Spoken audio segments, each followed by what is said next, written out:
So in this quarter of the Right Away podcast, we interviewed yet another vegan guest, and I asked the worst question you could possibly ask a vegan. What are your favorite vegan proteins, things that you eat to make sure you're getting all of the nutrients, but also absorbing them well? I get my protein, if I had $1 for everybody that asked about that.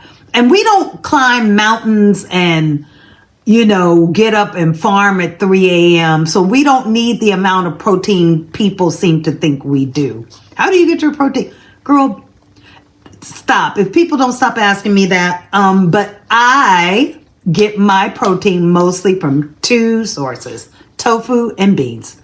Those are the 2 things I eat the most of. Those are the 2 things I can cook with the best. Between she and I, beans came up more than once, and I also had a manager ask me how to get her child to eat beans. So this is my tip for that, and this will work even if you're not vegan, and that is to go with nachos. So obviously we're making vegan nachos, so stay tuned for that. Welcome to the Right Away podcast. I'm your host, Kayan Robertson. I'm dressed on theme today, black, white, and red all over, because we will be discussing Ink and Soul magazine with its co-founder, Miss Epiphany Castro.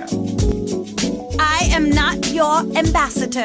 I am not your agent, envoy, figurehead, delegate, or representative.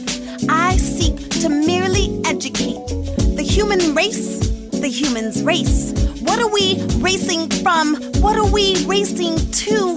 What are we racing for? My life is not a race. Why is yours? My goal is to emancipate thoughts. Emancipate from the chains of restrictive negativity encircling my ankles mercilessly as a constant companion, constantly. Not long ago, I was bought and told and sold a boat full of lies, lies by design, a blueprint to annihilate my very spirit. The architects had a detailed plan, striking at the heart of a dove as only a vulture can, piercing and pecking at eyes meant to simply stare at the sun. Yet with clarity comes a new sense of responsibility to scratch and sniff far beyond the surface, beyond the oblivious and the obvious, delving perhaps into the human condition and on occasion the inhuman condition. I've already soaked my black beans overnight and I just drained them yet again. I also don't mind using red beans. You can also use pinto beans, really any bean you like, but I like to stick with the bean that the country of origin might use for my vegan meals. So if I'm doing Indian food, I'm gonna use chickpeas, but I'm doing Mexican food, so I'm going black beans. Of course, I get my sugar. I'm gonna try to use this opportunity to get rid of a few things that are on their way out. I've got a portion of a jalapeno, some older garlic, a lime, avocado. You can really use anything you want, and I was told that avocado goes great with just about any herb, so I'm gonna take a risk and I'm using tarragon. I don't know if that's a good idea. Obviously cilantro is gonna be choice number 1, but rosemary is great, dill is great, and I just decided to try something different today. But the main ingredients you're gonna need: your favorite jar of salsa. I've got 24 ounces here. 1 can of coconut milk. I highly recommend you go with the full fat coconut milk, but I've already done that this week. So since I'm experimenting, I'm personally gonna use light coconut milk. It'll probably be a little soupy, but I'm not scared. So let's see what happens. Also have some pickled onions. I don't particularly like this brand, but I'm gonna give it a try with the nachos and see how we like that. And I have some white scallions that unfortunately had a bit of a freezing incident in the refrigerator, so they're definitely looking a lot more sad than they were last week. So I'm gonna use as much of those as I can thaw out. So we're gonna start basically with sauteing things that need to be sauteed: jalapeno, white onions, and lastly the garlic. And then I'm gonna throw in the beans along with the salsa and the coconut milk. And also, I forgot to mention, you need a packet of your favorite taco seasoning, the full packet. That's where all our flavor is gonna come from. You can add some other seasonings if you like, but that's the base: the salsa, coconut cream, and the taco seasoning. I initially went vegan because I was sick. I was unhealthy and I didn't feel good. And I was already vegetarian, so making the jump wasn't that big of a deal to me. I also happen to love animals. People say, isn't it difficult? No, it's not. It's not. Isn't it difficult? I think it would be difficult if most people had to butcher their own animals. I bet you they wouldn't be eating them. I bet you. Most people don't have the stomach for it. I bet you. Some people might, I guess it's about perspective, right? I hope you enjoyed that clip of me interviewing Miss Epiphany Castro of Ink and Soul Magazine. She's not only the co-founder, but the creative director. Toward the end of our interview, I ended up telling her a little bit about exposing lesser demons after totally not recognizing an actor who is very famous as a poet, and also recently from the movie Sinners. So once I finally figured out who he was, it led to me talking about the magic of exposing lesser demons, which got me a really great opportunity. I'm actually really embarrassed that I didn't recognize Saul Williams. I did just go check the IMDb to see if there's anything else, because he does have a familiar face. He was on Girlfriends and I was like, oh, I remember him from there. And I don't know why that's embarrassing, because honestly, my book here, I like to think of the series as Girlfriends, but slightly more youthful, very East Coast, and a whole lot more magic. Black AF magic and tea, juicy tea. I was not a huge Girlfriends fan. I don't know. I was a Living Singles fan. I think that's what it was. But Lynn on Girlfriends is married to Klaus from the originals. So she's all right by me because I'm a huge magic fan. So I added the jalapenos, then the scallions, and lastly a couple of cloves of garlic. If you are really crazy, you can save the jalapenos for last and use them to top your nachos if you like a lot of spice. I'm gonna go ahead and add my beans and some water. So I'm gonna add a little bit of water to these beans and pour them right in, which might be crazy, but hey, I'm not a chef, so. That last part of the interview with Mrs. Castro, that's when she kind of realized, what my book was about at all. I usually don't tell people what it's about. I usually just kind of let them figure out on their own. The cover may tell that it's a fantasy, as it has a symbol on it like most fantasy books, but a lot of times people think it's an urban fiction, which I guess it's more like an urban fantasy. Once she realized it was magical, she asked me to write an article for Ink and Soul Magazine about all things black and magical, and kind of why we've been left out of the scape of fantasy and science fiction in writing, why our voices are so few in those avenues, and why we deserve our place in fiction, in science fiction and fantasy. Comes out July 1st. So I'll have a chance to link it in the description. They also really enjoyed my editing of that interview and asked me to edit some of their reels for their Instagram page. So if you give Ink and Soul Magazine a follow on Instagram, you will see not only that I've edited their videos, but I also ended up featuring in one of their Instagram videos.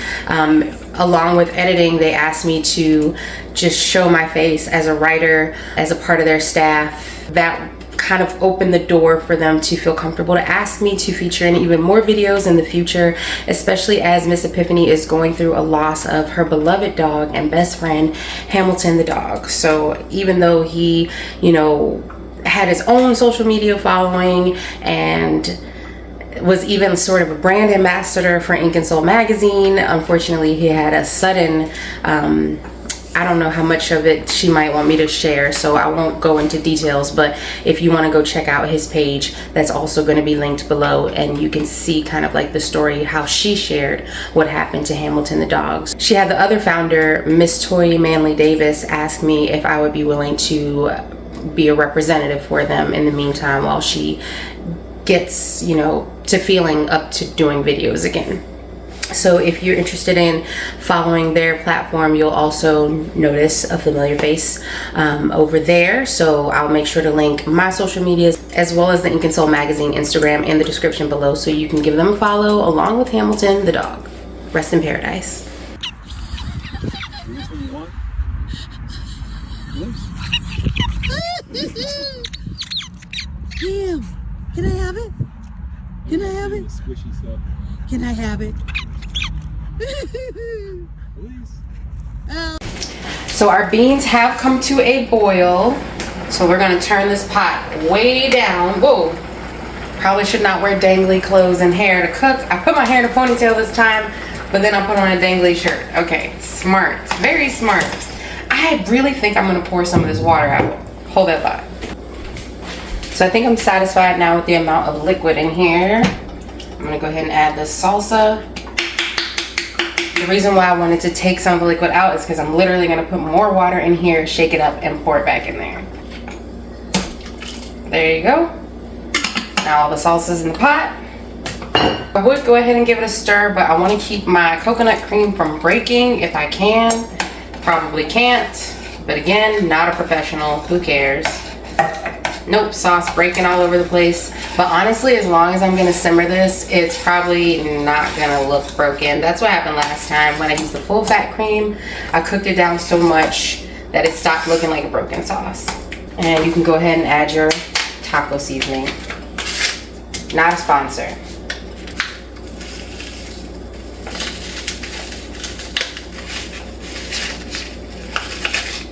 No anti-caking agent in this one. But hey, we went with the one that's more natural. So that is natural. So while we let that simmer for the next hour, let's talk about the Rider-Waite universe a little bit more. Last quarter, I featured 3 exclusive short stories as a part of the Rider-Waite universe, and I promised you that this quarter I'd be featuring 3 chapters from the sequel to Exposing Lesser Demons. Now, my editors have not seen them, and I haven't gotten to go through all of the notes again like I wanted to for the entire next book, but still, I kept my word and I put those first 3 chapters up, including a prologue. So a very brief prologue and then the first 3 chapters. And if you want to see more, you'll just have to stay tuned to the Rider-Waite universe or get comfortable visiting InkandRobertson.com. That's where you'll find everything for the Rider-Waite podcast, not only the videos that I post here on YouTube, but also everything that I write separately and exclusively for the Rider-Waite blog.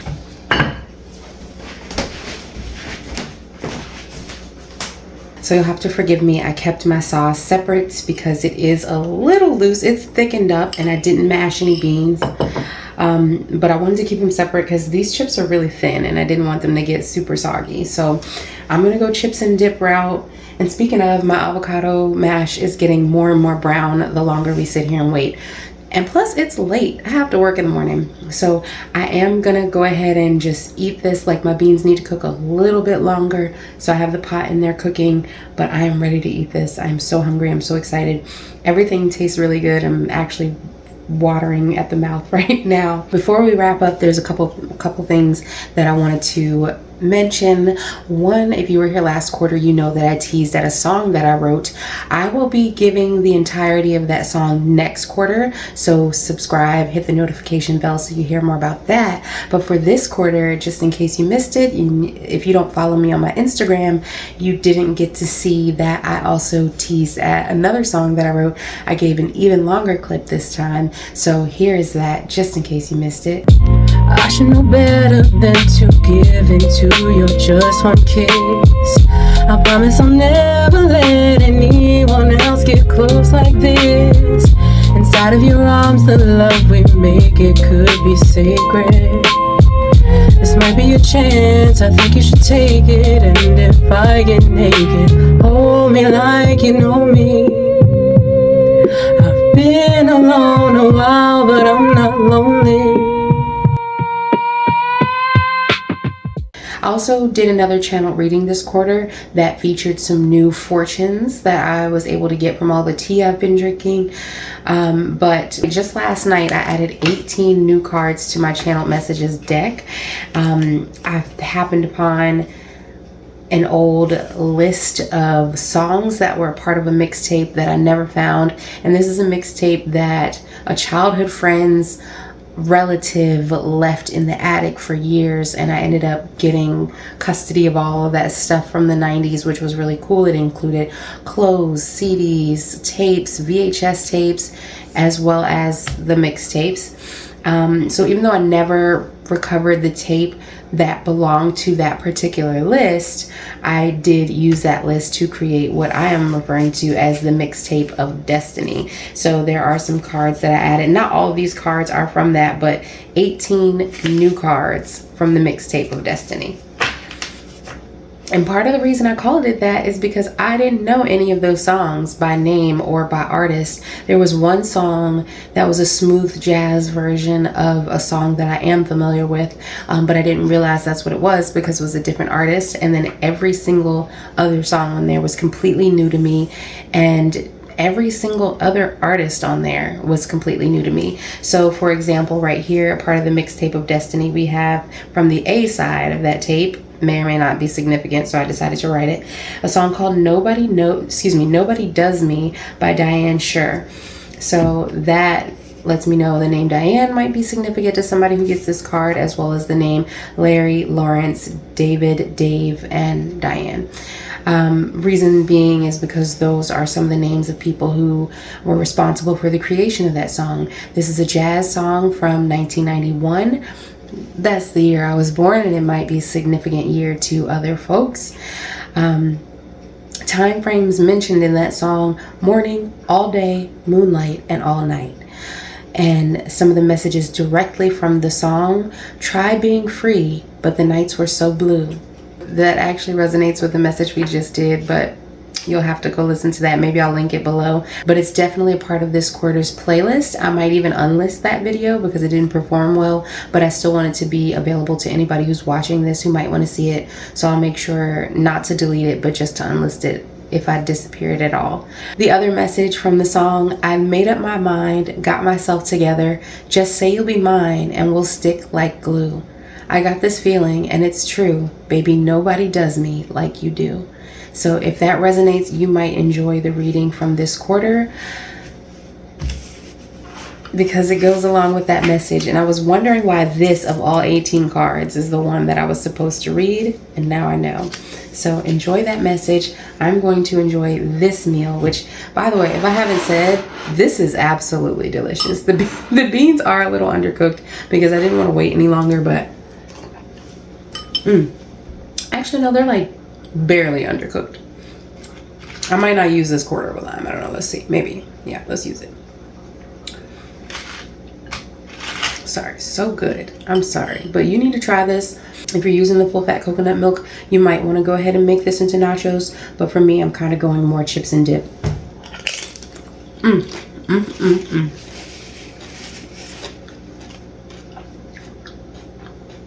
And it's totally vegan, everything here, but this would be delicious with meat is a part of it as well.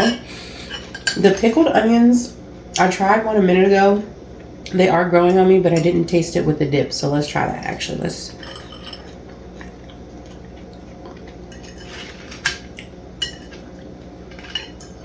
They smell so weird, but they do taste good. They're just not like other pickled onions that I've had before. As she piles on more. And let's add some of this tarragon avocado mash because I actually haven't tried it with the dip. So yeah. So I can get with that. I definitely put too much tarragon. Less is more with tarragon. Cilantro is probably going to feel right at home with this meal, but you know, this is good. Dill would have been great. Rosemary probably would have been weird with this pairing, but very good in avocado mash. I highly recommend experimenting with different herbs in your avocado mash.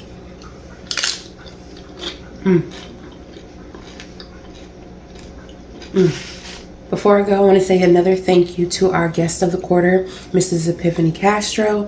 Thank you for Toy Manley Davis, who is also the co-founder of Ink and Soul Magazine. If you guys want to check that out, please check the link in the description. But I've also mentioned them in the main interview video in this playlist. So if you want to go check that whole video out. The website, however, is InkandSoulMagazine.art. Their first issue is on the website totally free in a digital format. For any magazine that you purchase on their website in the physical format, you will get the digital for free. And that includes the issue that I'm going to be a part of that comes out July 1st. If you are interested in the first quarter's guest for Rider Waite, Lord Jon Snow, he also got a feature in that magazine for that quarter. Like I said, huge thank you to them for letting me get to interview them. That was so fun, insightful, and I've learned a lot along the way working with them, collaborating with them, and I look forward to more collaborations with them in the future. And I also want to thank you guys for watching this video. I know my energy is totally different from last quarter. If you listen to the reading that I did this quarter, you'll know why, but in brief, I'll just say 3 words: Egyptian blue lotus, flower, 4 words. So anyway, thank you again for watching. Please subscribe, like, and I will see you in the next quarter. Peace.